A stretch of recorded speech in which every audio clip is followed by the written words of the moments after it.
국회가 국정감사를 하듯 원주시의회는 행정사무감사를 합니다. 원주시 정부가 제대로 일하도록 감시하고 견제하는 민의의 전당으로서 제 역할을 하는 시간이죠. 우리가 사는 원주는 지금 어떻게 돌아가고 있을까요? 누가 밥값을 하고 누가 헛짓거리를 하고 있을까요? 지금부터 함께 확인해 봅시다. 원주 어느 척 2024년 원주시의회 행정사무감사 리뷰 두 번째 시간 산업경제위원회 편 시작합니다. 전 조은재입니다. 저는 조국인입니다.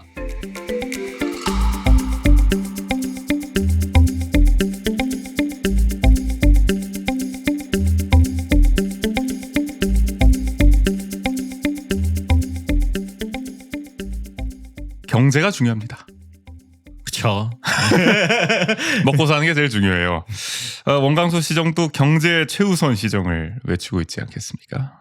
그래서 삼성 반도체 공장을 비롯한 기업 유치를 이제 대단히 많이 강조하면서 뭐 산업단지도 뭐 엄청나게 만들겠다. 네네. 뭐 대여섯 개 만들겠다 이렇게 하고 있잖아요. 뭐 투자 유치한다. 뭐 그러니까요. 중장기적 과제가 굉장히 많고 MOU도 엄청나게 맺고 있습니다. 그리고 뭐 소상공인을 위한 뭐 여러 가지 지역 경제 활성화 사업도 펼치려고 하고 있고, 그리고 이제 어쨌든 또 기후 위기 시대이다 보니까 여기에 대응한 뭔가 환경 사업이라든지 또 농업 분야 같은 경우도 공약으로 이제 적극적으로 지원하겠다. 뭐 예산의 10%까지 하겠다. 뭐 이런 얘기를 하기도 했었잖아요. 맞아요. 이런 것들이 잘 이루어지고 있는지를 따져봐야 한다. 그게 바로 산업경제위원회 행정사무감사의 관전 포인트다. 과연 어땠을지 지금부터 한번 살펴보겠습니다.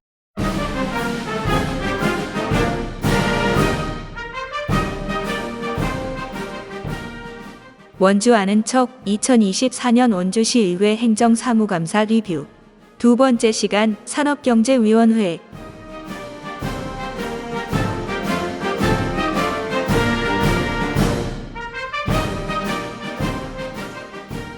산업경제위원회 감사 대상은 경제국, 환경국, 농업기술센터, 원주 의료기기 테크노밸리입니다. 산업, 경제, 환경, 농업과 관련한 사안을 다루는데 사실 이름만 놓고 보더라도 산업 경제의 비중이 높다 맞아요. 볼 수 있죠. 네. 국회로 치면은 산업통상자원중소벤처기업위와 환경노동위와 농림축산식품해양수산위가 합쳐져 있다. 라고 볼 수 있는 건데, 이 약간의 행보기 때 비교해 보면 행보기는 뭔가 이렇게 무게가 굵직하니 이런 그렇죠. 것들이 있었던 것 같은데 여기는 비교적 그래도 전문화가 돼 있어. 네네. 조금 범위가 그래도 좀 좁아진 편이에요. 맞아요. 경제 산업 쪽으로. 다만 이제 환경까지 다뤄야 되는, 또 갈수록 중요성이 커지기 때문에 그런 부담은 좀 있겠습니다만은, 산업경제위원회 행정사무감사에 출전하는 선수단 명단을 보면은 8명이 출전하는데 국민의힘 4명, 민주당 4명, 여야 동수입니다. 위원장은 국민의힘 초선 심영미 의원입니다. 반곡 관설동을 지역구로 하고 있죠. 부위원장은 비례대표 민주당의 초선 차은숙 의원이고요. 이어서 국민의힘의 3선 문막 지정 불온 귀례면을 지역구로 두고 있는 조창희 의원, 그리고 반곡 관설동을 지역구로 두고 있는 민주당의 재선 문정환 의원, 소초면 개운동 명륜일동 봉산동 행구동을 지역구로 두고 있는 국민의힘 초선 원용대 의원, 중앙동 원인동 일산동 태장일동 태장 2동을 지역구로 두고 있는 국민의힘의 초선 이병규 의원, 문막 지정 불온 귀례면을 지역구로 두고 있는 민주당의 초선 이상길 의원, 소초면 개운동 명륜일동 봉산동 행구동을 지역구로 두고 있는 민주당의 초선 홍기상 의원까지 이번 행감에 나섰고요. 행감 일정은 6월 11일부터 13일까지 3일간 펼쳤습니다. 다른 상임위는 나흘 동안 했는데 여기는 3일 동안 했다. 네. 그만큼 조금 그래도 널널했다. 맞아요. 다른 것보다는 할 수 있죠. 그러면 어떤 이슈가 있었는지 먼저 살펴보도록 할게요. 이슈 하나, 만두 축제를 향한 의구심. 민주당 문정환 차은숙, 국민의힘 원용대.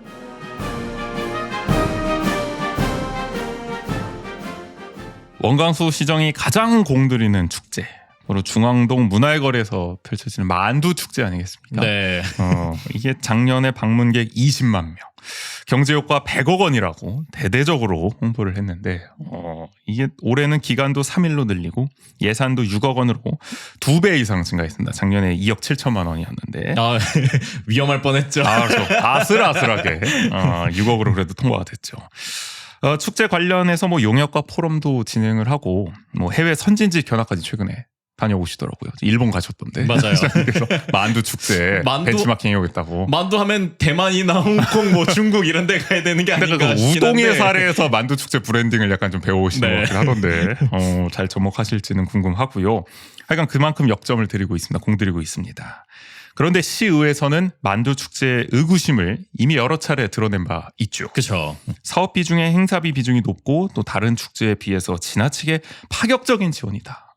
그리고 이례적으로 예산을 크게 늘려줬다. 또 관주도 행사이기 때문에 예산을 들인 만큼 기대 효과가 나타날지 의문이다. 등등등. 또 만두라는 브랜드가 뭔가 약한 느낌도 있다. 과연 원주의 대표 음식이 만두인가? 그렇죠. 어떻게 생각하세요?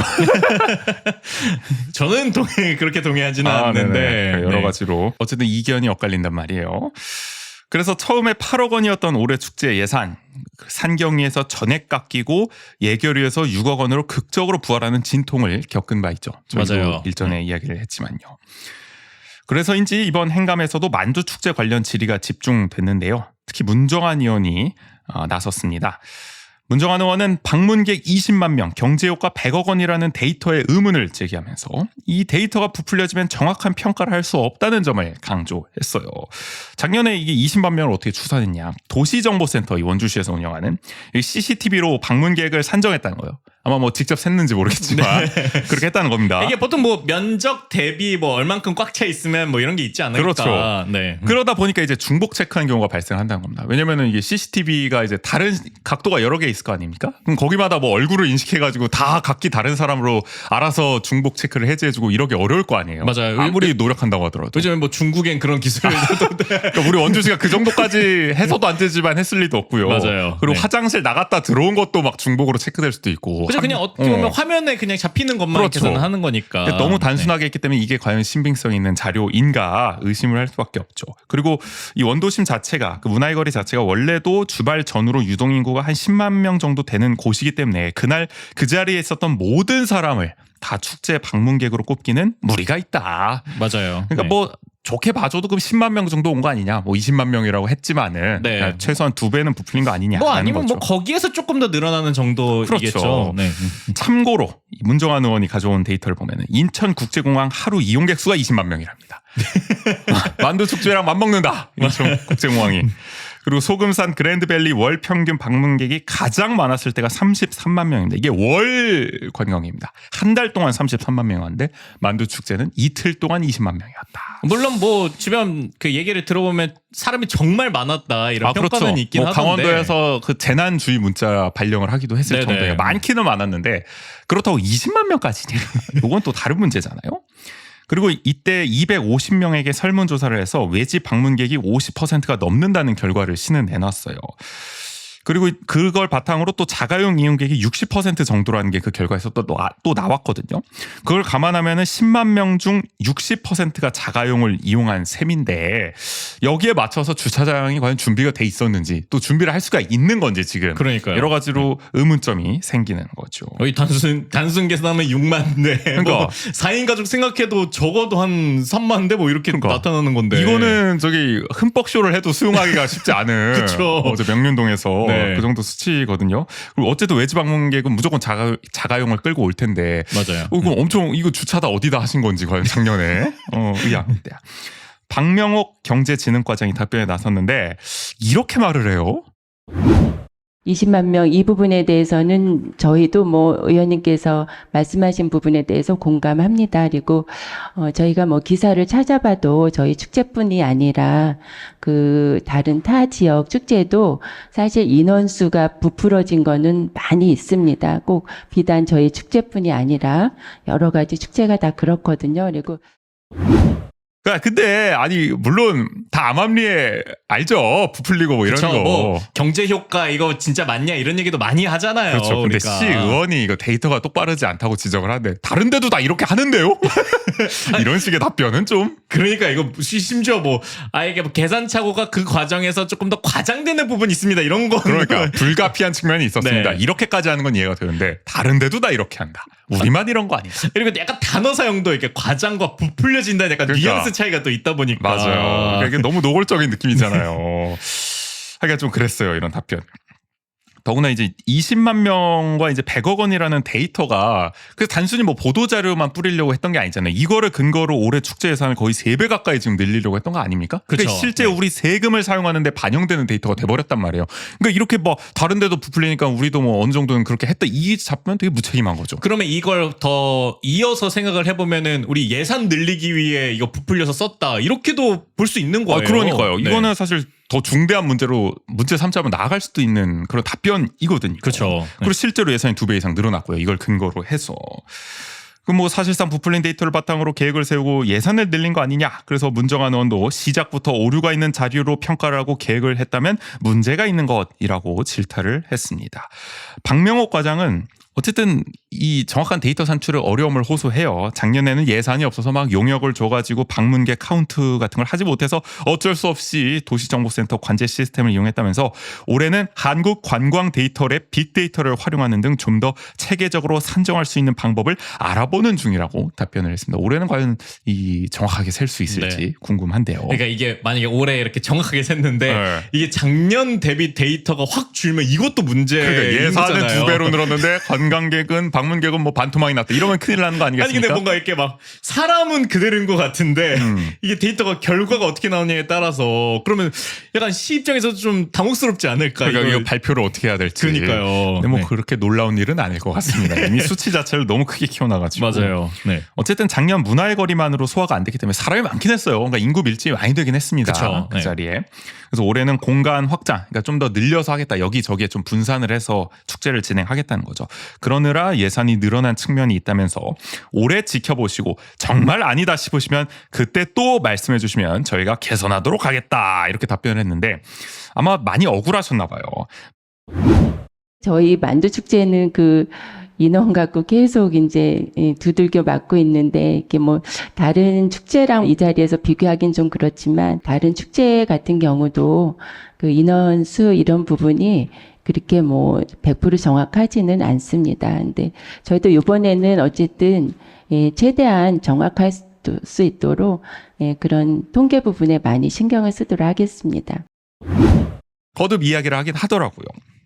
그런데 계속 다른 축제 핑계를 댔잖아요. 이 박명옥 과장이. 그래서 문정한 의원은 그 만두 축제에 대한 행정사무감사를 하고 있는데 네. 타 축제나 타 지자체를 예를 방패막이를 사용하시면 안 될 것 같고요. 네, 죄송합니다. 네, 그리고 이렇게 사과하는 일도 있었습니다. 그러니까 너무 됐어 핑계를 내고 있는. 그러니까요. 계속 되더라고 보니까. 그러니까 뭐 한두 번이면 모르겠는데. 아니, 그러니까 차라리 이런 산정 방식에서 조금 미흡했던 부분이 있다. 그러니까. 이런 게 낫지. 그러니까 그것만 그냥 네. 올곧이 이야기를 했으면 모르겠는데 그런 게 너무 힘들었다 얘기를 하면 모르겠는데 뭐 다른 데도 이렇게 하는데 우리만 왜 이렇게 두들겨 맞냐 억울하다 이런 식으로 하면 좀 곤란하죠. 그렇죠. 네.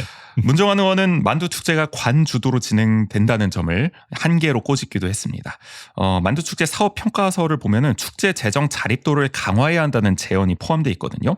보조금에만 의존하지 않고 판매 부스 입점비를 받는 식으로 수익금을 내서 축제가 운영될 수 있도록 해야 한다. 그런 방안을 모색할 필요가 있다는 거죠. 예컨대 양귀비 꽃 축제 같은 경우에는 지금 지원금보다 시에서 주는 지원금보다 입장료 수익이 더 많거든요. 그러니까 맞아요. 어느 정도 자립을 하고 있는 거죠. 주민들이 자체적으로. 그리고 여기는 이 공간을 양귀비 축제 때는 양귀비 축제장으로 쓰고 계절마다도 활용을 계속 다양하게 바꾸고 있더라고요. 그리고 인투 더 언론인가요? 맞아요. 맞아요. 그 얼음 썰매장으로 쓰기도 네네. 하고. 그리고 이게 축제 때마다 그 공간을 다 가르신다 그러더라고요. 그래요? 네, 이게 양귀비 축제 지으면은 그 개화식이 맞춰서 또 꽃을 심고, 그다음에 가을 때는 코스모스를 심기 위해서 또 거기를 다 이제 뒤엎기도 하고. 공간 활용을 되게 적재적소로 잘 하시는구나. 네네. 시기에 맞춰서. 그러니까 이 계속 지속 가능성에 대한 고민을 나름대로 계속 하시는 거죠. 민간 네. 주도이기 때문에 그런 유연함이 또 가능한 것 같기도 하고 좀 발빠른 대처가 또 가능한 것 같기도 맞아요. 하고. 네.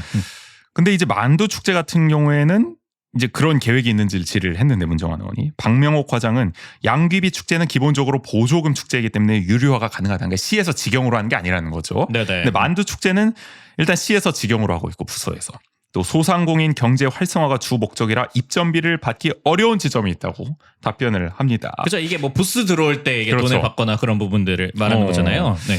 그래서 지금처럼 부서가 직접 하지 않고 민간이나 축제 준비로 넘어가면 가능할 것 같다고 답변을 해요. 그래서 문정한 의원은 일회성 행사가 아니라 장기적으로 성공하는 축제로 만들려면 더더욱 민간 주도로 전환해야 한다고 강조를 했습니다. 그러니까 뭐 아마 몇 년 이렇게 하다가 뭐 몇십 년, 20년 다 시가 직영에서 할 수는 없는 거죠. 맞아요. 한 3년 네. 정도 하고 그 이후에는 뭐 상인회가 운영하는 쪽으로 한다든지 민간 주도로 변화시킬 필요가 있다.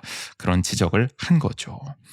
그런가 하면 차은수 의원도 정확한 숫자 집계의 필요성을 강조했고요. 그러면서 작년 참여 업체 모집이 굉장히 힘들었는데 올해는 참여 업체의 다양성도 고민해야 한다고 말을 했습니다. 주변에 뭐 한우 가게도 있고 또 분식 가게도 있는데 이런 데와도 이제 협업을 해야 된다는 거죠. 상생을 위해서. 그렇죠. 또 이게 하루에서 또 이틀로 늘어났기 때문에 거의 그렇죠. 문화거리 전체를 그 무대로 하고 있기 때문에 잘못하면 뭐 영업 피해가 될 수도 있는 거니까. 맞아요. 저희 거기 문화거리에서 청년 축제 행사하거나 5년 전쯤이었죠. 네, 그때도 주변에 계신 상인분들이 굉장히 어려움이나 민원들을 저에게 직접 말씀 많이 하셨었거든요. 그러니까 미리 협조가 안 되면 사실 거기 상인분들은 뭐 축제하는 거 안 좋아할 수도 있어요. 네네. 그렇게 상권에 도움이 안 된다고 생각을 해가지고. 맞아요. 네. 그래서 이런 상생을 위한 좀 협업도 필요하다. 뭐 같이 참여를 한다든지 말이죠.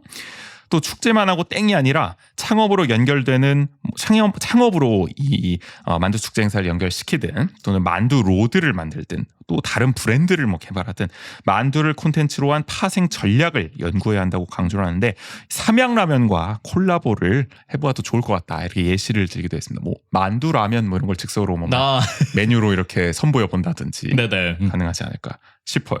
만두 좋아하세요, 근데? 저는 그래도 자주 먹는 편이에요. 라면에도 넣어 드세요? 라면도 넣어 먹죠, 당연히. 만두는 좀 인기 있겠는데? 아니 근데 이게 만두가 아예 처음부터 들어간 라면이 인기가 있을까 하는 좀 고민이 돼요. 아이 물론 그러겠지. 삼양 라면 안에 넣어서 판다기보다는 그날 행사에서 이제 우리 뭐 분식집에서 팔듯이 네네. 삼양 라면을 이용해서 이제 만두 라면을 팔지 않을까 싶기도 한데 그러니까 올해는 뭐 이런 거 있으면 한번 가보고 싶어요. 작년에 사실 만두 축제 제대로 못 가봐가지고. 그러니까 저도 꼭 갈라 그랬는데 이때 딱 건강이 안 좋아가지고. 그 시기였구나. 네. 이때가 딱. 저는 이때 또 바로 다른 블록에서 같이 투쟁을 하고 있어가지고 못 갔는데 올해는 좀 가보고 만두도 좀 즐겨봐야겠습니다. 만두를 좀 많이 준비해 놓으셨으면 좋겠어요. 그러니까요. 작년에 좀 부족해서 금방 떨어졌다고 하는데. 한편 원영대 의원은 작년 축제 불편 사항에 혼잡하다는 답변 비율이 50%가 넘었다는 점에 주목하면서 강원도 재난주의 문자가 뜨기도 했는데 올해 안전 계획이 보완돼야 할 것 같다고 지적했습니다. 이건 뭐 전국적으로 축제할 때마다 다 지적되는 사항이죠. 맞아요. 네. 박명옥 과장은 안전 계획은 금방 나올 수 있는 게 아니라 행사 한두 달 전에 이루어지면 제출하겠다고 답변했는데 원용대 의원은 한 달 안에 준비를 다 한다니까 깜짝 놀랐다면서 기간을 한 달 정도 준비해서 20만 또 40만이 오는 행사에 안전 대비를 할 수 있을까요? 이렇게 되묻기도 하거든요. 어쨌든 안전 같은 경우는 기관 점검을 받아야 해서 사전에 할 수 없는 부분이 좀 있다고 해요.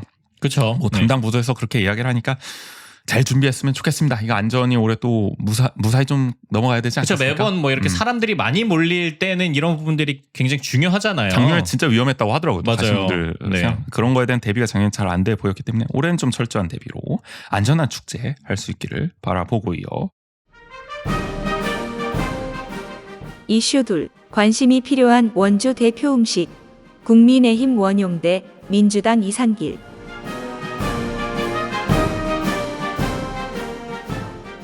원주 대표 음식. 구인 씨 그때 뭐 꼽으셨죠? 저는 그때 쫄돈 꼽았던 것 같아요. 쫄돈 네. 꼽았고 나는 뭐 꼽았더라? 그러니까 이게 각자 이렇게 원주 대표 음식으로 딱 떠오르기가 뭔가 애매한 거예요. 아니 내가 볼 때는 요새 기억력이 감퇴를 하고 있어. 이거 뭐 2달도 안 된 것 같은데 이 방송이. 그러니까요. 하여간 뭘 꼽기는 했었는데 그때 어쨌든 시민들을 대상으로 설문조사를 했을 때 가장 많이 나온 거는 치악산 한우구이였습니다. 그래서 저희가 좀 의외라 그랬죠. 맞아요. 그것도 몇 년 연속 계속 1위를 하고 막 그랬어가지고. 그래서 역시 한우라는 어떤 이 브랜드 가치가 좀 크지 않을까라는 생각이 그때도 들었었는데 그 정도로 어쨌든 원주의 대표 음식으로 이 치악산 한우가 많이 꼽히고 있지만 정작 이 치악산 한우 가맹점들은 치악산 한우를 받기 꺼려한다고 해요. 원용대 국민의힘 의원이 관련 질의를 이번에 했는데 일단은 가맹점에 대한 지원이 전무하다고 합니다. 어느 가맹점의 대표는 자부담으로 광고비 월 150만 원을 들여서 치악산 한우 브랜드를 알리고 있고요. 그러면 이제 약간 뭐 택시나 이런 데서 종종 보이는 치악산 한우 이런 광고나 이런 것들이 이분 그냥 자부담으로 하는 그거는 또 거였나 아닌 봐요? 것 같아요. 그거는 또 축협이나 이런 데서 하는 것 같은데 이따가도 그 내용이 나오긴 하더라고요. 근데 이분은 아마 본인 가맹점, 본인 가게에 대한 광고를 아마 손수 돈을 들여서 하고 있다 이 말인 것 네네. 같아요.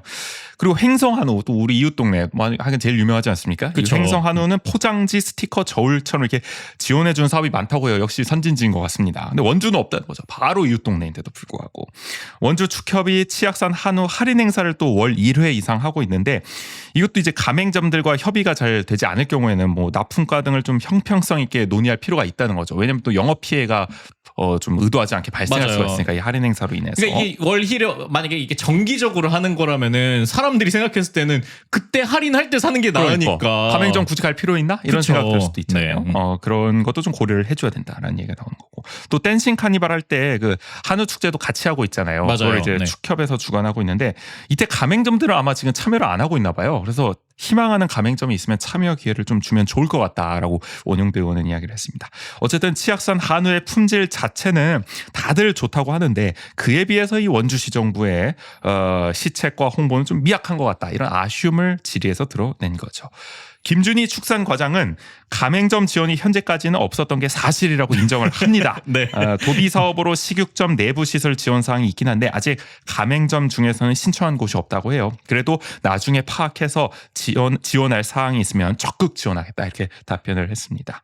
그리고 광고 역시도 원주시에서 지역 신문 또 지역 행사 때 한 14회 정도 광고를 하고 있는데 부족하다면 예산을 더 세워야 할 것 같다고 답변을 했고요. 내년부터는 가맹점까지 포함한 신문 광고를 하겠다고 밝혔습니다.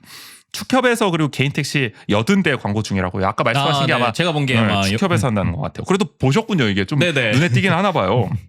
근데 작년에 이거를 시 정부에서도 더 하려고 했대요. 근데 개인 택시에서 이게 이제 개인 사업자들한테 광고를 맡기는 거다 보니까 뭔가 증빙 서류 같은 거를 받아야 되나 봐요. 이 운전 기사분들한테. 네네. 근데 그런 거 귀찮잖아요. 그러니까 그쵸. 잘 안 줄라 그러는 거죠. 그래서 포기했다는 거야. 시정부에서 그만뒀대요. 그래서 필요하다면 올해는 법인 택시와 좀 협의를 해서 지원할 수 있는 방안을 좀 강구하겠다고 답변을 했습니다.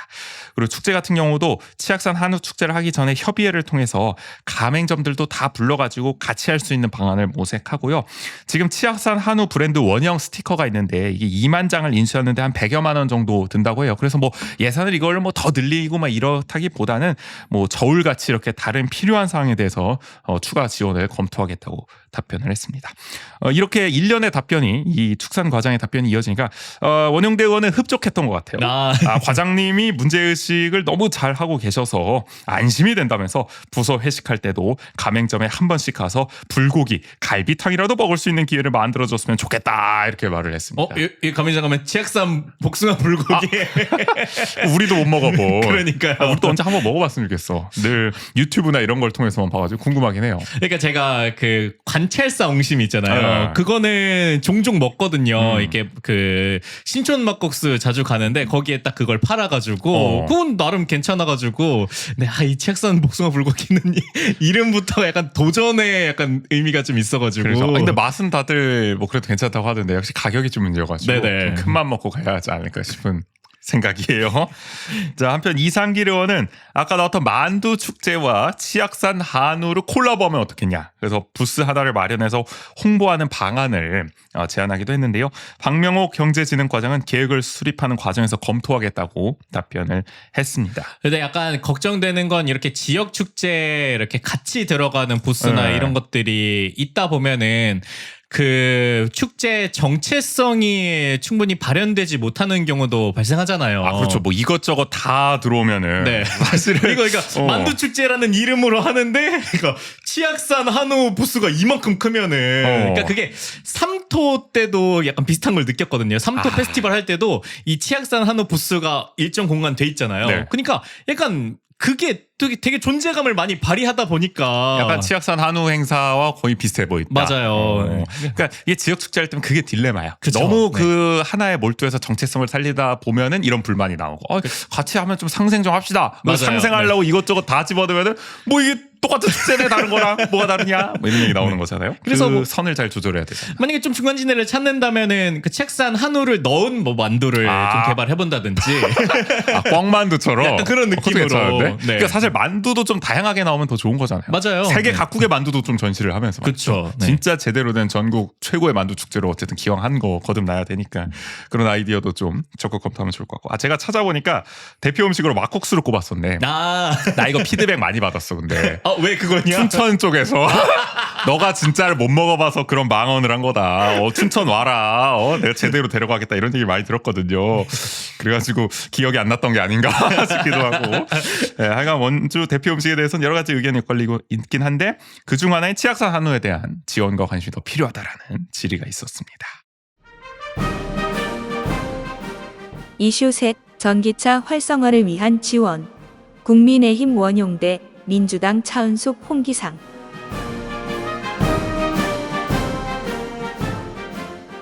전기차를 갈수록 잘 안 탄다고 하죠. 맞아요. 그 관심이 한 1년 전, 2년 전에는 되게 높았다가 맞아, 좀 열풍이었는데. 그게 좀 줄어드는 듯한 느낌이 들어요. 이게 뭐 보조금도 좀 줄어들었고 그리고 겨울철에 얘기하면 배터리가 금방 나간다. 맞아요. 효율 떨어진다. 뭐 이런 얘기 때문에 더더욱 좀 기피하는 것 같기도 하고 구인 씨도 안 타시잖아요, 전기차. 아, 그쵸. 내연 기관차 타시잖아요. 여전히. 그건 또 여러 가지 이유가 있는데. 그렇죠. 다들 선뜻 망설여진다는 거잖아요. 맞아요. 근데 그 제가 타고 있는 모델이 그 최근에 하이브리드 그 모델이 나왔어요. 그래요? 근데 그게 먼저 나왔으면 아마 그거를 샀었을 텐데. 그래도 관심은 있으시군요. 그럼요. 일단. 하여간 이 원주시 의회 이 산업경제위 행감에서도 전기차 활성화가 필요하다라는 이야기가 어김없이 나왔습니다. 차은숙 의원은 겨울철 배터리 효율이 떨어지는 문제 등으로 민간 전기차 보급이 줄어든 상황에서 탄소 중립 기조에 발맞춰 공공이 먼저 전기차를 우선 구매해야 한다고 강조를 했는데 그래도 뭐 관용차 구매 이런 거 할 때 이 얘기 하기도 했었죠. 근데 딱 그 생각 나더라고요. 시장님 이번에 관용차 새로 뽑으시는데 전기차로 안 하시잖아요. 시장님부터 차를 내연기관차로 사는데 이게 다른 데서 따라가겠습니까? 그런 데서 좀 아쉬움이 있습니다. 그래서 더 디테일하게 그런 질의를 해줬으면 좋지 않았을까. 그쵸. 약간 네. 애둘러 한 측면이 있습니다. 원용대 국민의힘 의원은 전년도에 비해 전기차 보급이 전반적으로 저조한 점을 또 지적을 했습니다. 상반기에 150대가 채 안 된다고 해요. 이게 아마 보조금을 통해서 그 구입한 사람들 말하는 거겠죠? 맞아요. 보면은. 네.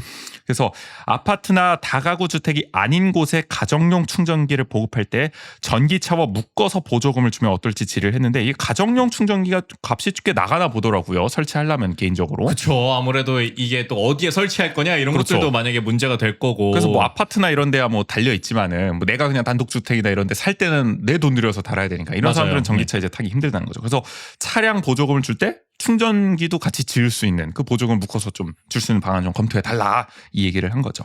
이호석 기후에너지과장은 검토해서 별도 보고 드리겠다고 답변을 했는데 보통 이렇게 답변을 하면은 그러니까요. 잘 안 되는 측면이 많던데 모르겠습니다. 자 그리고 전기차 충전 시설 관련한 이야기. 이게 지하에 있으면 하여간 위험하잖아요. 불나면은 이거 참 끄기 힘들고. 먼저 이게 화재 발생했을 때 이런 문제점들이 되게 크게 보도되기도 했잖아요. 최근에 또 그 리튬 배터리 공장 화재도 맞아요. 좀 안타까운 일이 있었잖아요. 그러니까 이게 참 아직까지 기술이 그게 잘 안 되는 거잖아요. 이게 소화를 할 수 있는 맞아요. 이 네. 전기 배터리 같은 경우에는. 그리고 이게 그러다 보니까 화재가 나면은 되게 큰 화재로 바로 맞아요. 이어지는 이게 경우가 소방관들도 생기고. 참 난감해하는 그 화재라고 들었던 것 같은데 그러다 보니 지금 상황에서는 어쩔 수 없다. 예방이 가장 중요하다. 지상에 설치를 해야 된다. 그 피해를 좀 최소화하기 위해서는 네네. 그런 이야기 계속 나왔고요. 원주시 정부도 그래서 지하에 있는 경우에는 지상으로 옮길 것을 권고하고 있다고 해요. 공문도 보내고 아파트나 이런 곳에. 그런데 홍기상 더불어민주당 의원은 더 강력하게 이걸 할 방안이 없는지를 질의했습니다. 무실동에 짓고 있는 모 아파트가 지금 신규 건축인데도 불구하고 이 전기차 충전 시설을 지하에 설치 중이라고 해요. 그 지금 사실 지상에 설치하는 걸로 다 바꿔 나가고 있는 상황인데 여기는 왜 지하에 짓고 있냐? 그러니까 이게 보통 저 살았던 청솔 아파트도 그렇고 지금 사는 곳도 이게 지하 주차장 있으면은 거기에 많이 그래요? 이걸 설치를 하더라고요. 이미 너무 보편화됐구나 그게. 맞아요. 그때 그러니까 생각을 못했던 거지. 이게 그리고 요즘에 전기차 충전 시설을 일정 뭐 아파트나 이런 데는 그 일정 비율을 더 확대해야 되는 그 법이 발의되면서 그러니까 더 많이 확보해 놔라. 네네. 그러다 보니까 그러니까 기존에 보통 이렇게 지하 주차장이 한두 개 있었거든요. 그렇죠. 근데 거기 옆에다가 이제 그걸 확장을 하는 거예요. 그러면 이게 그거네. 지상 주차장에 지어버리면은 결국에는 내연기관 그 주차 자리를 줄여버리는 꼴이 되니까 그 민원을 우려하는 거구나. 네네. 이게 어떻게 보면은 약간 숨겨놓는 그렇네. 거예요. 네. 근데 이게 안전을 도외시하는 조치잖아요. 그쵸. 그렇게 되면 네. 곤란한데 아직도 그런 곳이 있다는 거죠. 어쨌든 전기차 화재 특성상 예방이 중요한 만큼 지원책을 강구해서라도 지상 설치를 더 독려하기를 홍 기상원은 강구했습니다. 원용대원도 안전 관련 질의를 했는데요. 지하 주차장에 비치된 소화기가 대부분 분말 소화기래요. 근데 이번에 리튬 배터리 공장 화재나 이런 때 봤지만은 분말로 진화가 안 된다는 거잖아요. 맞아요. 네. 그래서 배터리 전용 소화기를 비치하도록 공문을 보내달라고 요구를 했습니다. 물론 시가 나서서 이거를 보급하는 사업까지 한다면 더 좋겠지만 뭐 예산 문제가 들지 않겠습니까? 그러니까 일단은 권고 정도를 좀 이런 제스처로 좀 하는 식으로 해달라. 네네. 원용대원은 요구를 한 거죠. 이효석 과장은 이번에도 검토해서 추진해보겠다고 답변했는데 어쨌든 네, 검토를 잘 하셔서 추진하기를 부탁드리겠습니다. 아니 근데 보통 이런 게 뭐 이런 충전 시설이나 있으면 이런 안전 점검이나 이런 것들을 해야 되잖아요. 그렇죠. 근데 그럴 때 이런 소화 시설에 대한 확보나 보강이나 이런 것들이 있어야 되지 않을까 싶은데. 그게 참 저도 의아한데 뉴스를 최근에 봤는데 이 리튬 그러니까 배터리 전용 소화기도 이게 뭐 규제가 지금 명확하지가 않대요. 그러니까 이게 이 뭐야 기기 그 소화기마다 업체마다 효과가 다 다르다는 거야. 어떤 거는 진짜 잘 꺼. 근데 어떤 거는 이거 뭐 불 끄지도 못하는 거야. 막 분말을 다 부어야 꺼지는 거야. 막 조그만 하던데도. 그러니까 천차만별이다. 그러니까 그 정도로 소화기 자체도 관리가 안 될 정도면 아마 이런 안전 규제 자체도 좀 느슨한 게 아닌가. 네네. 이런 부분에 대한 제도적 보완도 필요할 것 같다는 생각이 그쵸. 드네요. 이슈네 오래되면 다 바꿔야 하나? 민주당 문정환.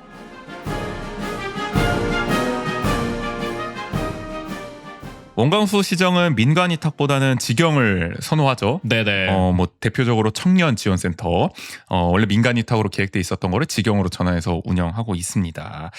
이게 예산은 절감할 수 있지만 아무래도 전문성이 떨어지고 관료주의적으로 흘러간다는 목소리가 나오죠. 그쵸. 청년 지원센터도 행복이 행감에서 비슷한 질타를 받았고요. 행구동 기후변화 대응 교육연구센터도 원래 민간 위탁이었는데 올해부터 직영으로 운영을 시작했습니다. 탄소 중립에 대한 전문적인 홍보, 교육이 필요한 상황에서 과연 직영이 적절한 선택인지 의문이 생기는데요. 문정환 의원이 이번 행감에서 관련 질의를 했습니다. 일단 직영으로 전환한 이유를 물었어요. 이호석 기후에너지 과장은 기후변화 홍보관을 1년 동안 지금 휴관 중이죠. 네네. 리모델링 하느라.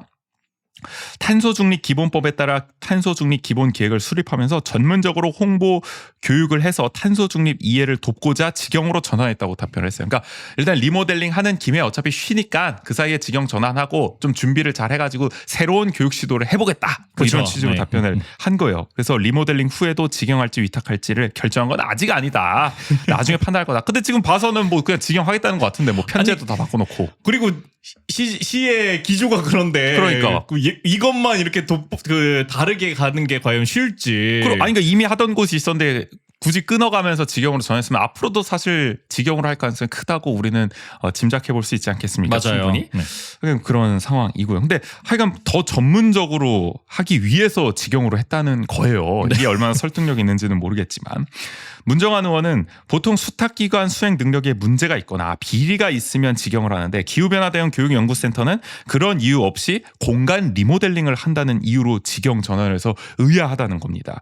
리모델링이 끝나고 나서도 계획이 아직 없다는 것도 선뜻 받아들이기 어렵다는 거예요. 그러면 아직 계획도 안 세워놨는데 무턱대고 그냥 직영으로 바꾸놓고 본 거냐. 맞아요. 그것도 이상한 거죠. 그리고 지금이 어쨌든 6월, 7월 이런데 이때는 이미 만약에 다시금 민간 위탁을 할 거였으면 공고나 이런 것들이 준비돼 있어야 하는 그렇죠. 거잖아요. 그럼 리모델링 네. 끝나고 나서 뒤늦게 공고 내고 이러면 또 늦는 거잖아요. 사실상 그러면 2년이 그냥 지나가는 거예요. 맞아요. 그거 네. 장기 계획도 안 세워놓고 이렇게 일처리를 하고 있다는 뜻인지 이해가 안 되는 거죠.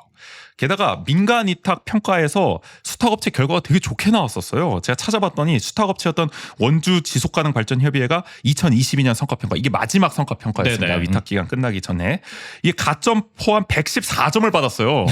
100점 만점에 가점이 많이 붙어가지고 매우 우수 등급이 나왔거든요. 아니 매우 우수 정도. 그러니까 이보다 더 잘할 수가 없었던 건데 초과 달성 아닙니까 이거? 뭘 더 잘했어야 했을까요? 이랬는데도 갈아치웠다. 네. 그러니까 이 위탁을 안 하고 직영으로 지경으로 전화했다는 건데 이해가 안 되는 거죠. 114점이나 받았는데 굳이 재이탁을 안 하고 직영으로 바꾼다면은 사무의 지속성, 전문성에 문제가 생길 수밖에 없다는 게 문정환 의원의 지적입니다. 공무원은 어쨌든 인사 발령 주기가 있잖아요. 그럼요. 짧으면 6개월, 뭐 2년 최대 해봐야. 그럼 계속 바꿔 나가는 건데. 뭐 원광수 시정에서는 2년을 채우는 게 사실 의아한 일일 정도로 막 6개월 막 3번 연속 막 6개월씩 전보되는 분들도 계시잖아요. 이것도 걱정이 되는 거고. 운영 계획을 보더라도 직영으로 전환하고 나서 실상 프로그램은 바뀐 게 없대요. 그전하고. 네네. 그럼 이런 뭐 할 걸로 직영으로 했냐. 똑같이 할 거면은. 아니 심지어 거기 이제 환경교육 나가시는 강사님들도 그 기존에 하셨던 강사님이 나가고 계시대요. 아 그래요? 네. 아, 그럼 뭐하러 진짜? 그냥 업체만 바꾼 거네. 되게 수상한 생각이 드는 거죠. 그러니까요. 뭔가 의도가 있어서 그냥 업체만 이렇게 딱 바꿔낸 건가? 이런 생각을 안 할 도리가 없지 않겠습니까? 아니 그러면 이제 민관 위탁을 했을 때 어쨌든 그 강사풀을 가지고 있었는데 그러니까 그러면은 또 다시 요청을 해서 연결을 또 해야 되잖아요. 맞아, 그 얘기가 네. 안 그래도 나왔습니다. 이 직접 시가 수행을 하느라 공무원이 전문가에게 의뢰해서 자문을 받고 용역을 하는 절차가 생겼고요. 그리고 말씀하신 그런 인력풀에다 일일이 또 전화를 돌려야 되는 네네. 그 공무원이 다 해야 되는 상황이 됐다는 거죠. 그래서 행정의 간소화가 최근의 추세인데 이것과 역행하는 거 아니냐 문정환 의원은 지적을 했고요. 이런 전환이 과연 누구에게 이익이 되는 건지, 원주 시민에게 이득이 있는 건지, 그렇다고 예산이라도 아낄 수 있는 건지 의문이라는 거죠. 사실 예산이 그렇게 줄어든 것도 아니라는 거죠. 네네. 뜯어보면은. 그래서 리모델링이 끝나면 계획을 다시 세워야 한다고 문정환 의원은 강조를 했고요. 기존 수탁기관이 마음에 안 든다면은 더 전문적인 곳이 참여하도록 길을 열어야지 되레 직영으로 전환하는 방향성은 고민이 필요하다고 꼬집었습니다. 이병호 환경국장은 여기에 대해서 계속 한 곳에서 위탁을 받아 운영해오다 보니 변화가 없었던 게 사실이고 리모델링을 포함해 새로운 방향으로 교육을 하고자 직접 뛰어든 것이라고 답변을 했는데 일단 열심히 하겠다고 이야기를 합니다. 근데 제가 볼 때는 앞에 문장에 좀 방점이 찍혀 있는 것 같아요. 그쵸. 아니 근데 변화가 없었다고 하는 것 치고는 114점을 받았어요. 그러니까 평가가 좋은데 그럼 굳이 변화를 해야 됩니까? 잘하고 있는 거잖아요. 그럼 잘하던데 계속 맡기면 되는 거 아니에요? 그러니까요. 그러니까 사실은 이거 뭐 솔직히 이야기를 하면 이 원주 지속가능 발전 협의회를 비롯해서 이 몇몇 단체에 대해서 이런 수탁이라든지 이런 거에 대해서 이 시에서 좀 표적을 해가지고 맞아요. 교체하려는 게 아니냐라는 이야기가 나왔었잖아요. 그쵸. 지역사회에서. 그러니까 이것도 그 일환이 아니냐라는 게 사실 문정환 의원의 어떤 행간일 거예요. 깔려있는. 근데 어쨌든 이 환경국장을 비롯해서 뭐 기후에너지거든요. 그런 건 아니다. 우리가 더 전문적으로 하려고 더 열심히 하려고 바꾼 거다. 이렇게 해명을 하고 있는 거죠.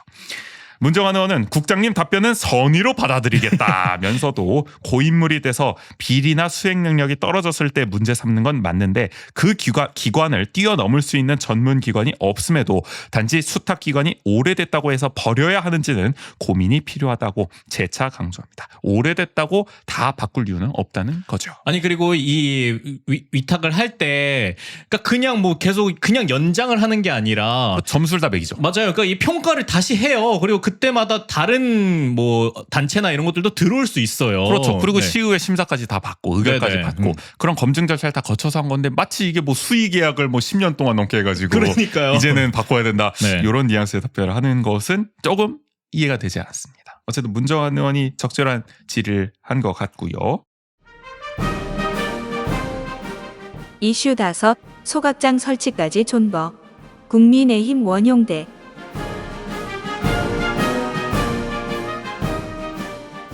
앞으로 생활 폐기물 직매립이 금지됩니다. 더 이상 묻을 수 없다는 거예요. 네네. 법이 바뀌었습니다. 수도권은 2026년, 비수도권은 2030년부터 사실상 소각시설 설치해서 쓰레기를 처리해야 하거든요. 맞아요. 네. 근데 원주도 마찬가지죠. 비수도권이기 때문에 2030년까지 소각장을 지어야 됩니다. 지금 없으니까. 그렇죠. 이거에 이제 수도권은 진짜 엄청난 이슈잖아요. 난리도 뭐. 아니더만요. 네. 이거 뭐 어디에 짓냐, 왜 우리 지역에 짓냐, 딴 데로 지어라. 뭐 난리도 아닌데 님비 현상 그 자체입니다. 교과서에서 보던. 인천은 아예 대대적으로 우리 이제 안 받는다. 그러니까 막 이렇게. 왜 서울 쓰레기를 우리한테 갖고 오냐. 네. 지금 충청도도 막 수도권 쓰레기 자기들한테 넘어올까 봐 막 걱정하고 난리도 아니거든요. 원주도 남 일이 아니에요. 그쵸. 근데 너무 조용하다. 보통 8년 걸린다고 해요. 이 소각장 짓는데. 그러니까 지금부터 공사 시작해도 2030년까지 준공이 불가능합니다. 이대로 가면은 원주는 실정법을 어길 가능성이 대단히 크죠. 네네. 그래서 소각장 설치가 화두인데 행감에서도 당연히 관련 질의가 나왔습니다. 원용대 국민의힘 의원은 소각시설 설치가 많이 늦어지고 있다는 점을 점을 지적했는데 작년 행감 때도 똑같이 이야기를 했는데 친척이 없다는 거예요. 타당성 검토 용역이 끝나야 입지 선정이라도 할 텐데 중간 보고만 했다 아직까지. 그래서 지금 어떻게 되고 있는 거냐 현황을 물었습니다. 김종근 자원순환 과장이 답변에 나섰는데 타당성 검토 용역은 작년 12월에 끝났다고 답변을 해요. 근데 원용대 의원은 자기는 못 들었다. 나만 못 들었어요? 이렇게 주변 의원들한테 막 물어봐요. 나만 못 들어요? 뭐 언제 끝났다는 거야? 뭐 이러는 거죠. 그래서 결과 보고를 해달라고 요구를 합니다. 근데 제가 이상한 게 저도 이상해서 찾아봤어요. 근데 불과 4월에 올해 4월에 시의회에서 이병호 환경국장이 용역 결과가 아직 안 나왔다고 답변했거든요. 근데 작년 12월에 용역 결과가 나왔대. 또 과장은 그 국장과 과장이 말이 달라. 그럼 누가 맞는 거야? 그래서 뭐가 맞는 건지 전 모르겠더라고요. 뭐 다른 용역을 말하는 건지 서로. 그러니까 근데 맥락상으로는 난 같은 것 같거든요. 타당성 검토 용역 말고 뭐 또 뭐가 있어? 아니면 뭐 실제로 어디 입지에 관한 그런 아니 그래 용역- 타당성 용역 검토가 끝나야 이제 입지 용역을 할 텐데 그게 아직 안 되고 있다는 건지 모르겠다. 입지 선정 위원회도 지금 뭐 제대로 구성이 안 된 것 같은데 그러니까요. 의아합니다. 약간. 그래서 원영대 의원도 아마 제대로 보고가 안 되고 있는 것 같아요. 이 네네. 행간을 봐서는. 원영대 의원은 시정부 대책이 무책임하다고 지적을 하는데 SRF를 통해 재활용 처리하고 타 시군이나 시멘트 공장에서 소각하겠다는 계획을 세운 점을 문제 삼은 겁니다. 다만 이제 김종근 과장의 설명을 듣고는 좀 넘어가는 모양새예요. 어떻게 하겠다는 거냐면 김 과장이 이렇게 설명을 해요. 원주에 지금 흥원면 사제리에 매립장이 있습니다. 그쵸. 네. 여기에 생활 폐기물 연료화 시설이 있어요. 이걸 이제 SRF라고 하잖아요. 그래서 연간 5만 톤의 생활 폐기물 중에 3만 톤을 고형 연료로 만들어서 중부발전의 에너지원으로 보내고요. 그러니까 이건 재처리가 되는 거죠. 그쵸. 나머지 2만 톤을 매립하는 중입니다. 그런데 고형 연료 만드는 기계를 개량해서 하여간 뭐 파 분쇄하는 방식으로 하면 쓰레기 처리가 가능하대요. 뭐 네네. 정확히 뭔지 모르겠습니다. 2만 톤도 처리할 수 있다는 거야. 시설만 보강하면은. 그래서 소각로가 만들어질 때까지는 그렇게 버틸 수 있다, 처리할 수 있다. 오래 걸릴 사안이기 때문에 아주 가능한 한 존버하겠다는 겁니다. 어떻게 해서 지어질 때까지는 할 수 있습니다. 일단은 뭐 이렇게 답변을 한 건데. 아니 근데 이것도 제가 재작년인가 작년이었나 이 관련된 내용을 찾다가 봤을 때 이 네. SRF 시설 내구 연한도 2029년까지라고 그래요? 봤었거든요. 이것도 또 뭐 추가 보강을 해야 되는 거예요? 그래서 이걸 뭐 새로 짓던지 아니면 SRF 새로 짓는 것도 필요한 거야 지금? 그러니까 난리도 그래가지고 아니네. 어차피 내구 연한이 29년이니까 그때 22년 뭐 기사나 이런 거였는데 하루 빨리 소각장을 지어서 어차피 이제 다 태워야 되는 거. 그러니까 이 SRF로도 버틸 수가 없으니까 네네. 새로 지어야 된다 어차피 더 미룰 수 없다. 네. 그러니까 그때 지었으면 그래도 2030년 안에 지을 수 있었을 텐데 그쵸. 너무 지금 계속 늦고 있는 거군요. 그러니까 언젠간 지어야 됩니다. 계속 버틸 수는 없으니까. 근데 지금 제가 볼 때는 이게 어느 시정이든 피하고 싶어하는 것 같아요. 맞아요. 너무 갈등사하니까 소각상 설치를 두고 이게 약간 님비 현상의 교과서적 사례 아니겠습니까? 이 쓰레기 소각장을 짓는다는 것 자체가 말씀하셨다시피 서울도 난리고 그래서 이제 원주시 정부는 지금 정부에서 그냥 기간을 늘려주길 바라는 것 같기도 해요. 어차피 다들 이렇게 못하면은 전국적으로 우리만 못하는 것도 아니고 한 뭐 2035년 뭐 이렇게 더 연장해주지 않겠냐 그런 심보인 것 같은데 근데 솔직히 이거 언제까지 버틸 겁니까? 그럼요. 빨리 짓고 그냥 처리하는 게 낫지. 그러니까 이게 뭐 그러니까 기후 위기와도 연결되는 거잖아요. 이게 이렇게 그렇죠. 폐기물 처리나 이런 저는 것들을. 매립을 해서는 안 된다는 공감대 때문에 이거를 하는 건데 네네. 원주시가 탄소 중립도 하고 기후 위기에 또 기여하는 이 시정이 되려면은 매립장 이 소각장 설치에 대해서도 좀 선도적인 모습, 솔선수범하는 모습을 또 보여줘야 되지 않을까 네네. 생각이 들어요. 저는 그리고 이게 어쨌든 만약에 처리가 안 되면 타 시군이나 시멘트 공장에 이걸 하겠다라는 게 그러니까 이게 서울도 약간 그런 지금 그러니까 스탠스잖아요. 자기 지역에서 처리 못한다고 네. 다른 데 보내면 그게 옳은 행동입니까? 우리 한국의 쓰레기를 막 제3세계에 보내고 뭐 이런 것도 문제 삼는데 그러니까요. 이 지역 간에도 뭔가 이렇게 쓰레기 식민화가 되는 듯한 네. 이런 거를 또 깊게 들어가면 지적할 수 있는 사안인 거잖아요. 이런 대책은 좀 안일하다라는 지적을 원영대 의원이 한 거죠. 여기까지 이슈였고요. 다음으로 장면으로 넘어갈게요. 장면 하나, 우리도 보고 싶은 불가리아 장미 축제.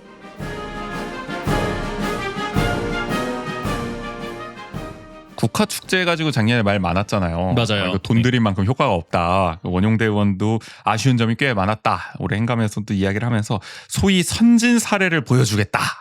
그러면서 불가리아 장미축제 영상을 들고 왔거든요. 다름 아닌. 오늘 하는지도 몰랐어. 이런 게 좀 유명한가 봐요. 불가리아 장미축제가. 그래서 2분짜리 YTN 뉴스 영상인 것 같아요. 말로 듣기로는. 그래서 다른 의원들 보라고 아마 카톡방에도 올린 것 같은데, 그래서 행감 자리에서도 내가 틀겠다 이거를 같이 보자. 같이 네. 보자 막 이야기를 해요. 근데 심영비 위원장은 굳이 지금 틀어야 되나? 회의 후에 보는 게 어떠냐? 막 이렇게 얘기를 하는데. 그래서 다는 못 보시겠지만 제가 이 영상을 내가 한 2분 정도니까 금방 끝나거든요. 한번 같이 보시고 뭐 좀 우리 축제에 대해서 한번 생각하는 기회를 삼았으면 좋겠다 생각해서 영상을 좀. 원영대 의원님 저기 회의 후에 차후에 보시도록 하면 어떨까요? 그래도 지금 보시는 게 낫지. 행감인데 이 시간 지나면 또 기회가 없어요. 그냥 질의하실 거를 질의해 주시면 좋을 것 같습니다. 핸드폰. 제가 영상 이걸로 보여드리면 되기 때문에. 네. 꿋꿋이 영상을 트는데, 근데 사실 이렇게 영상을 틀겠다고 다 같이 보겠다고 하면은 뭐 이렇게 스크린을 띄워가지고 트는 걸 우리는 상상을 하잖아요. 맞아요. 네. 근데 그게 아니에요. 원영대 의원은 자기 노트북에다가 그냥 재생을 해가지고 과장 보고 본인 자리에 와서 들으려고 합니다. 이거를 영상을 보라고 합니다. 과장님이 꼭 보셨으면 좋겠다. 그러니까. 그래서 제가 그쪽으로 가겠습니다. 같이 여기 앉아서 다 들으시면 되니까. 최고 품질을 자랑하는 장미의 나라 불가리아에서 장미 축제가 열렸습니다. 그런데 불가리아 장미 농가가 최근 기후 변화로 관심이 많다고 합니다. 김장기 기자입니다.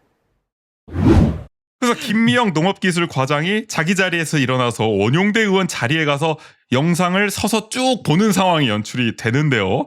굉장히 뭔가 어정쩡하고 어색합니다. 굳이 이렇게까지 해야 되나 전 싶더라고요. 아니 그리고 혹시라도 정말 보여주고 싶으면 본인이 들고 가는 것도 전 하나의 방법이었을 거라고 생각하는데. 약간 과장 보고 오라고 해서 자기는 약간 앉아있고 과장은 그러니까요. 서서 이렇게 영상을 보고 있는 모양새가 그렇게 썩 네네. 유쾌해 보이진 않고. 맞아요. 그러니까 미리 사무국에 부탁을 해가지고 뭐 스크린에 띄워달라고 요청하면 되지 않았을까. 그러니까요. 네. 뭐 행복이나 이런 데는 PT도 많이 띄우잖아요. 영상 상영도 충분히 가능한데 그런 걸 왜 안 했을지 좀 의아하더라고요. 이 정도로 꼭 보여주고 그러니까 이렇게까지 보여주고 싶었으면 단톡방에도 공유하고 막 네. 그럴 정도였으면. 그러니까 재밌는 장면이기는 했습니다, 여러모로. 근데 회의록 영상에서는 원영대 의원이 어떤 영상을 틀었는지 확인할 길이 없어요. 이 노트북도 카메라의 반대편으로 이렇게 위치를 시켜놨거든요. 네네. 그래서 노트북의 뚜껑만 보이거든요. 뭔지 궁금하더라고요. 불가리아 장미축제 어떤 영상이었을까요? 어쨌든 국화 축제가 더 잘 되길 바라는 이 원영대 의원의 진심을 느낄 수 있었던 장면이라서 꼽아봤고요. 장면 둘, 광장 이용자에게 돈을 걷자.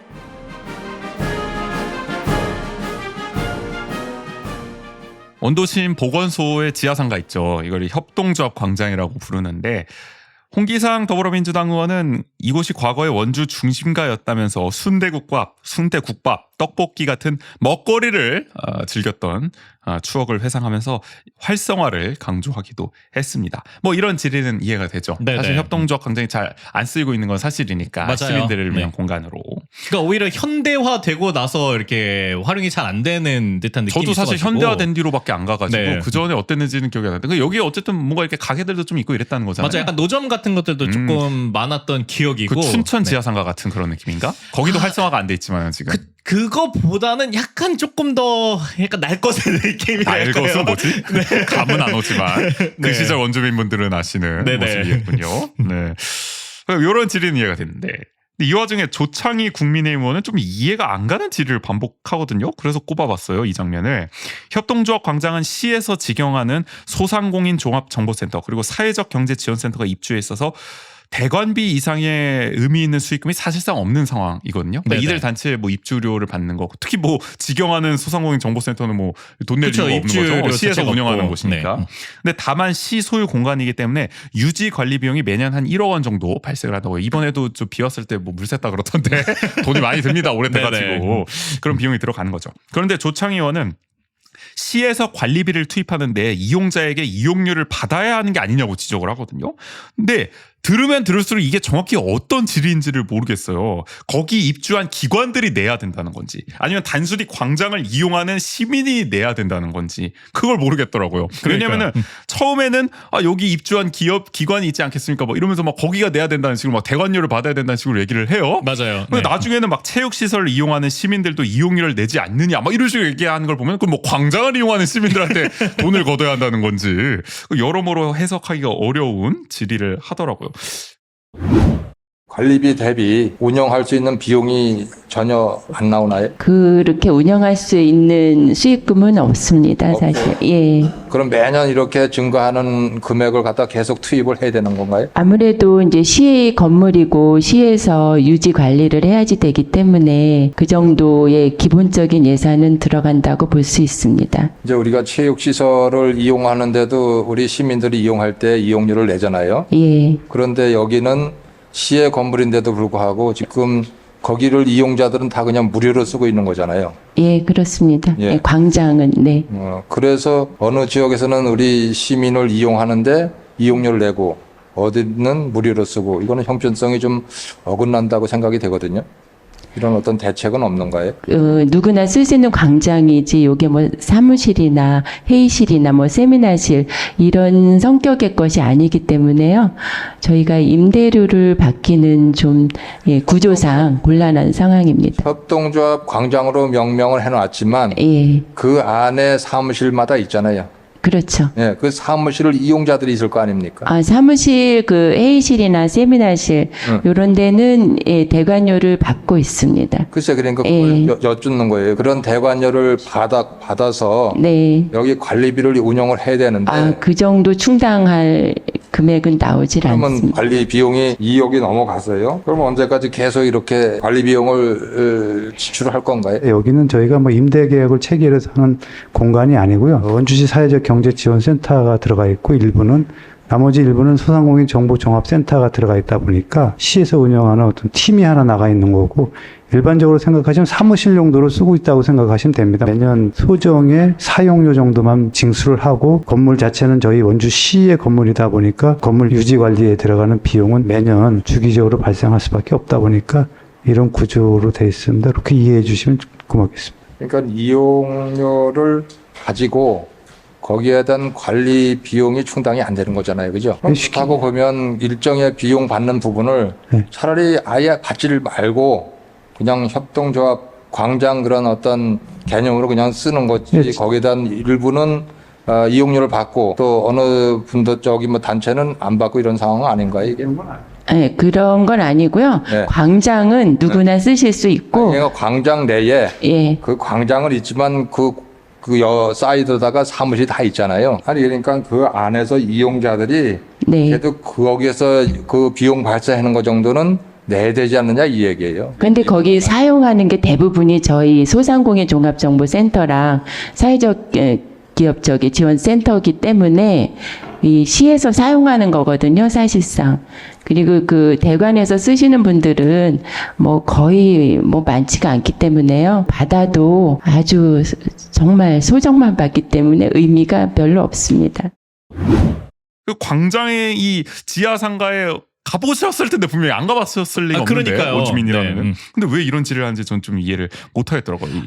그러니까 이게 약간 이게 또 시가 직접으로 운영하는 소상공인 종합정보센터와 그다음에 어쨌든 시에서 위탁을 하는 원주시 사회적 경제 지원센터가 있잖아요. 근데 제가 봤을 땐 이 말의 의미는 약간 원주시 사경에 좀 맞춰져 있는 것 같아요. 거기 보고 돈을 좀 내도록 해라. 더 내도록 해라. 지금 부족하다. 네. 근데 그런 질의를 했으면 내가 이해를 하는데 근데 무조건 돈을 내라 막 돈을 걷어야 되는 거 아니에요? 관리비가 이렇게 많이 나가는데 돈으로 좀 걷어야 되는 거 아니에요? 그러니까 약간 그곳을 그냥 약간 그곳이 사적으로 그냥 사무실을 쓰는 듯한 약간 그런 취지로 얘기를 한 것 같아요. 진짜 선의로 해석해 주시네요.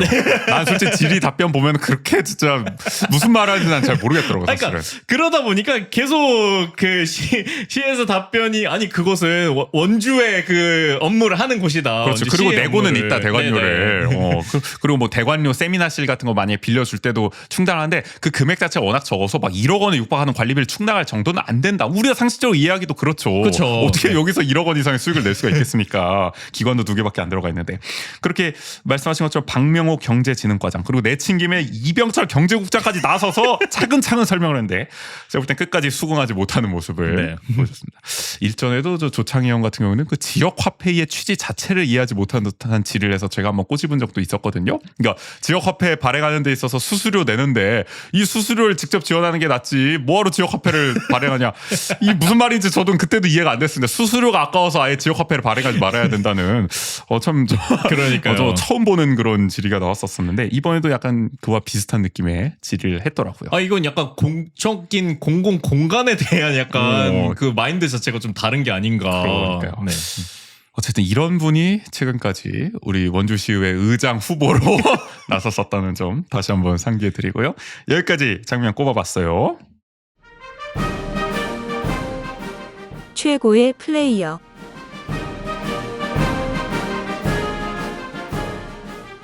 산업경제위원회 최고의 플레이어.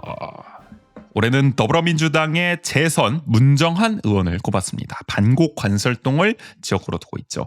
산경위에서 그나마 견제 감시라는 취지를 살린 의원이 아닌가 네네. 싶어요. 만두 축제에 정확한 데이터가 필요하다는 점을 이제 집중 질의한 게 시적절했고 설득력도 있었습니다. 또 기후변화 대응 교육센터 직영 전환이 이해하기 어렵다는 질의도 원광수 시정의 이런 직영 전환 기조의 문제점을 잘 꼬집었다고 생각을 해요. 또 저희가 소개는 안 했지만은 작년에 지적한 공공건물 태양광 모니터링 후속 진행 사항도 챙기고요. 그렇죠. 꾸준히 태양광 설치 규제 완화를 주장하는 점도 눈에 띄었습니다. 전반적으로는 저는 뭐 다른 의원들은 솔직히 이렇게 시정에 대한 견제 감시에 대한 날카로운 질의를 못했거든요. 맞아요. 그런 네. 가운데서 그나마 문정한 의원은 했다라는 점에서 선정을 했습니다. 근데 올해 바뀐 거잖아요. 저희가 이 최고의 플레이어가. 맞아요. 사실 2년 연속 원용대 국민의힘 의원을 선정했었는데 올해 교체를 했습니다. 사실 원용대 의원도 이번에 열심히 하셨어요. 네네. 뭐 치악산 한우, 뭐 전기차 활성화, 뭐 소각장 현황 질의 이런 거 다 좋았습니다. 근데 조금 아쉬웠어요. 그러니까 예년 같으면은 막 경제 관련 질의를 원용대 의원이 집중적으로 잘 해줬었거든요. 뭐 반도체 공장 유치 현황이라든지 네네. 기업 유치 실적이라든지 이런 데에 대해서 날카로운 또 질의를 쏟아냈는데 올해는 예년보다는 좀 약했던 것 같다. 맞아요. 뭐 좀 기업 아쉬움이 있어요. 유치나 이런 것들에 대한 질의를 하긴 했는데 약간 그런 부분이 약간 뭐랄까 톤이 좀 다운된 느낌. 무뎌졌다 약간. 네. 그동안은 사실 원영대 의원이 그 시정부에서 제대로 시의원한테 보고를 안 해준다. 뭐 언론 보고 안다. 뭐 이랬는데 이번에는 맞아요. 그래도 시정부에서 좀 사전 설명을 잘 해줬는지 그런 불만을 잘 이야기를 안 하는 거 봐서는 뭐 경제 쪽에서는 그래서 좀 수긍할 만한 구석이 좀 있지 않았나 싶기도 하고 그러나 행감의 취지를 생각해 봤을 때에는 특히 좀 이런 목소리를 더 내줬어야 하는 게 아닌가라는 아쉬움은 있어서 그리고 그러니까 오히려 2년 동안 너무 이 기대치가 높아져서 약간 그런가? 그런 부분도 있다라는 생각이 어떻게 보면 들고요. 우리가 유일한 여당 의원으로 또 선정을 많이 했었던 건데 그래서 올해는 상대적으로 좀 돋보였던 이런 시정 감시와 견제 면에서 문정한 의원을 선정했다라는 점을 밝힙니다. 총평.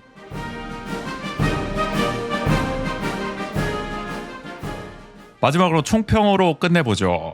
전반적으로 좀 어떠셨어요? 저는 좀 많이 아쉬웠던 것 같습니다. 어떤 점이 그렇습니까? 네, 어쨌든 이 행감은 시정 감시와 견제가 중요한 거잖아요. 제가 계속 강조하고 있죠. 네, 근데 특히 원광수 시정은 경제 분야를 강조하고 있는데 경제 최우선 시정이니까. 네, 그러니까 그런 부분에 대한 질의가 많이 부실했던 것 같아요. 그 경제국 분야 질의가 유달리 좀 올해는 부족한 것 같더라고요. 맞아요. 다른 데 비해서. 그러니까 약간 그 시정이 잘 하고 있는 부분을 그냥 단순히 한번 꼬집어준다는 느낌? 현황 언급 정도? 네네. 그러니까 우리가 이미 보도자료를 통해서 알 수 있는 사안 같은 걸 그냥 이야기를 할 뿐이지. 맞아요. 사실 행감이라면은 시의원들이 어떻게 보면 취득한 정보를 바탕으로 이 시정을 날카롭게 좀 꼬집어줘야 되는 것도 있는 거잖아요. 그쵸. 비판을 네. 좀 해줄 필요도 있는 거고 그런 점은 상당히 없었던 것 같아요. 이번 행감 때는. 특히 삼성 반도체 공장 어떻게 되고 있는지 이런 건 아예 질의가 없기도 했고. 언제부턴가 쏙 들어가네요. 그러니까요. 이제는 멀어지고 있는 건지, 그러니까 뭐 도지사나 시장은 여전히 계속 하겠다고는 하는데 시의회에서도 이제 질의를 안 하는 거 보면은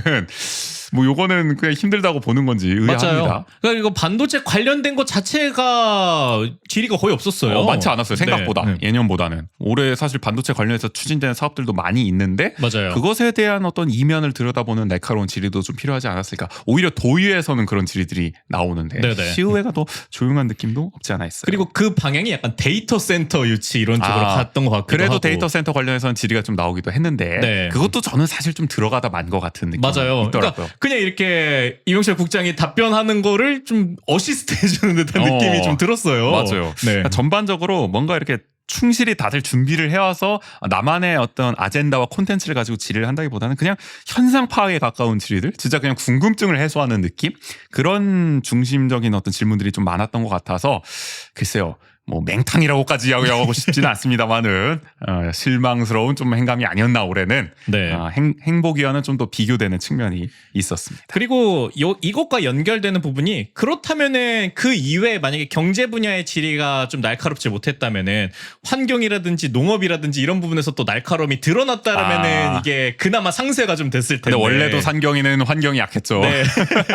근데 이제 기후위기 대응 계획이 또 3차가 나오기도 했고 이번에 그다음에 뭐 지속가능 발전 그 목표도 나왔고 이러다 그렇죠. 보니까 물론 뭐 작년의 사업 내용을 기반으로 행감을 하는 거지만 그래도 올해 추진하는 거에 대해서 물어볼 수도 있을 텐데. 맞아요. 그러니까 그런 부분에 대한 것들이 여전히 이제 아쉽고 이러다 보니까 관심도가 낮은 거죠. 그러니까 이게 전반적으로 더 그게 강조됐던 것 같아요. 아쉬움들이. 그렇죠. 뭐 경제도 그렇고 환경도 그렇고 농업 쪽도 그렇고 맞아요. 네. 그렇게까지 인상적이지는 않았다.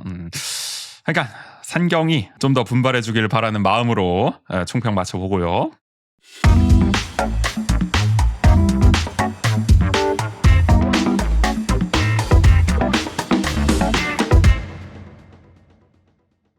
(2024년) 원주시의회 행정사무감사 리뷰 두 번째 시간 산업경제위원회 편은 여기서 마무리하겠습니다. 내일은 마지막 드디어 문화도시위원회 행정사무감사를 리뷰하도록 하겠습니다. 뜨거운 상임이고 네네. 여러분들 가장 관심이 많은 곳 아닙니까? 네. 이번에도 이슈가 많은 것 같던데. 기대에 또 부응을 하는. 그러니까요. 특히 더불어민주당의 김지연 의원이 출장 정지를 당한 상태이기 때문에 네네. 좀 역부족이지 않을까 했는데 또 원맨쇼를 야당에서 그만큼 몫을 펼쳐줘가지고 그렇죠. 또 많은 이야기가 나왔습니다. 내일 함께 확인해 보도록 하고요. 오늘 방송은 여기까지 하도록 하겠습니다. 진행의 전우재 조국인이었습니다. 모두 안녕.